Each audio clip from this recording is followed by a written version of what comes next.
mbokk yi yeewu leen na jàmm yooyu xibaar ñu fas yéene ko door rek homme d'affaires bi di Doro Gueye Interpol daal di koy teg loxo jamono ji moom moomee di homme d'affaires booboo mu nga en garde à vue ngir contrôle judiciaire moom nag di Doro Gueye Interpol fële ci Champs-Élysées la ñu ko jàppee ginnaaw bi nga xamante ne si dugal nañ li di mandat d'arrêt international. jamono ji nag dañu confisquer ay papier wam ay carte bancaire am ak lépp lu nekk ci moom ngir mu toogandi foofee ba mbir yi daal di réglé wu.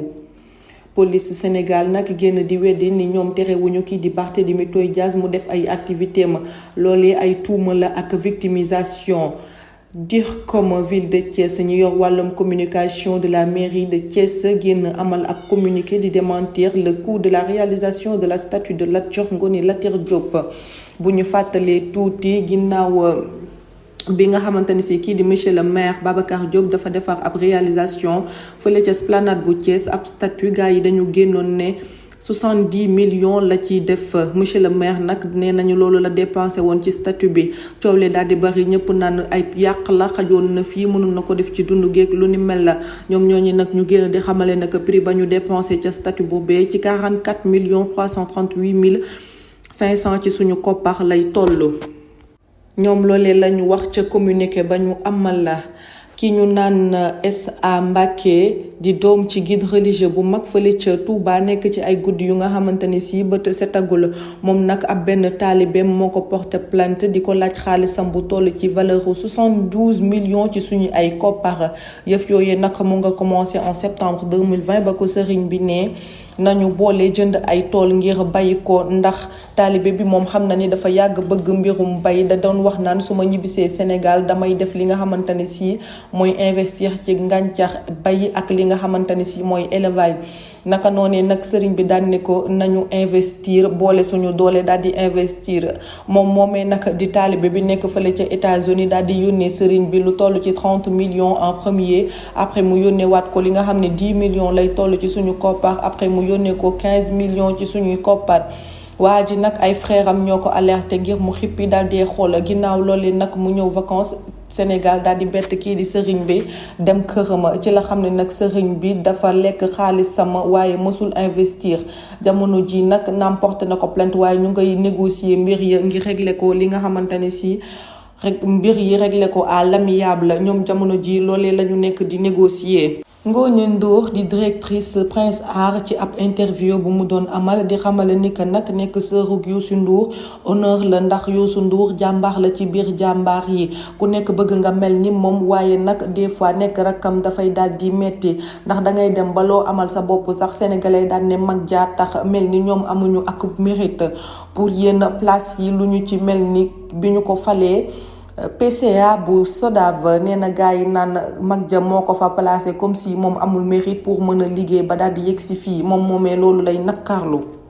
mbokk yi buñ jógee ci Ngoné Ndour ñu ñëwati ci musiba mbaba kumba kii di M ba nag di maître coranique risque 10 ans de prison. waaw fukki ati kaso la nar a tëdd ñu ne lu mu def bay tëdd ñu ne moom daal xale ya mu doon jàngal la doon tëddee ñett ca ñoom nag ñoo feeñagum moom moomee di polygame dëkk fële ca Tivaouane Pël moom daal ndeke bu soxna ya wanee ginnaaw rek mu sëgg ca xale ya weddi na ko nag ba mu set nee na ab complot la ndax kenn ci paar xale yi daf nee na bëggul woon ay doomam di jàng ci moom école la bëggoon ñu yam seen papa daal di forcé dugal leen ci moom nee na loolee moo waral complot bi de ba pare nee na kookee moo influencé yeneen parents yi ngir ñu boole seen doole daal di koy complot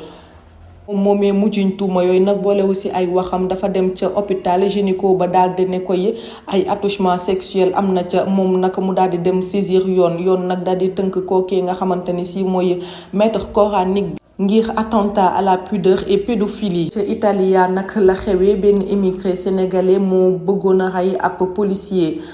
bi nag nekkoon en tenue sénégalais bi mu ngi toll ci 27 ans fekk ko mu taxaw mu di ko menacer di ko agresser verbalement agent bi nekkoon na sori foofee mu daal dee bañ police bi bëgg jàmm wut jóg di sori foofee moom moomee mu daal di koy songu ko sénégalais bi songee nag daal di jël ab chaîne lonk ko ci baatam commencé di ko étrangler ñu commencé xeex foofee ba police bi nag ci biir xeex bi daal di xëcc ci ay loxoom daal di koy immobiliser en attendant que patrouille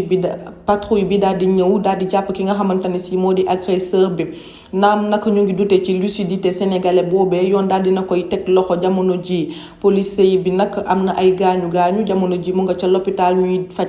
musiba mbaba kumba moo am it fële ca Malem Hodar la xewee benn waay moo jàpp frère am daal di koy jamate ba mu génn àdduna la indi coow loolee nag ab bidon ndox bu ñu doon xëccoo benn frère bi moo rootoon bidon ndox bi daal di koy teg keneen ki ñëw daal di koy sangoo kenn ki nag ñëw di nakarlu lu ni mel ne ko lu tax nga sangoo sama butéelu ndox mu jël paaka ba ñu doon daggee mburu ba jamate ko ca bat ba mu sedd guy ci ay loxoom. moom mi def jëyee jooju jamono ji nag mu nga ca loxal yoon ab l'enquête daal di nañ koy ubbi ngir gën a leeral mbir yooyee te musiba nag fii la xewee ci Thiès benn dëkk ñaari gaar ca quartier bu ñu naan Médina Fall benn malien la ñu fekk foofu mu ñàkk bakkanam ci néegam moom nag Amadou Guindon la doon wuyee di ab charlatan dëkk ca kër googee depuis 3 mois ginnaaw bi nga xamante ne si colocataire am yi toog nañu lu yàgg gisuñu ko te loolu nekkul woon ci ay habitude am la ñu jóg daal di fëgg bunt ba sonn gisuñu ko lañu daal di nag dajji li nga xamante ne si mooy palanteer bi daal di koy gis ni que dee na ci biir néeg bi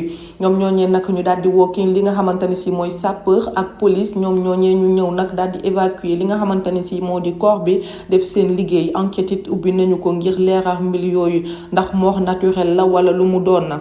Kii di Abdoulaye Diouf responsable du service de prévision et de réduction des risques de l'ASIM di xamale ni que nag poussière bi ñu nemmeeku ni ki tey ci réew mi demul bay jeex dina polluer air bi ak visibilité bi fi lekk ay fan dans plusieurs régions du Sénégal muy ñaax nag askan wi ngir ñu jël li nga xamante ne si moo di seeni matukaay ci wàllum masque wàllum lunette ak li nga xamante ne si mooy fulaar. bu ñu ñëwaatee Dakar coowal mairie Ndakaaru bi nag ñii di waa mouvement Y'en a marre daal di accueillir délégation de la ville de Dakar bi ku ci mel ni Aïda Niang di adjointe au maire Pape Moussa Pouye di secrétaire élu ñoom ñooñee nag di conseillers municipaux yi dañ leen a interdire accès foofee ca mairie ba ak kii di Barthélémy Diaz yëpp it ndax moom Barthélémy Toye Diaz sax bëggoon na amal ab point de presse ñu ni ko du ca dal bu ñu fàttali it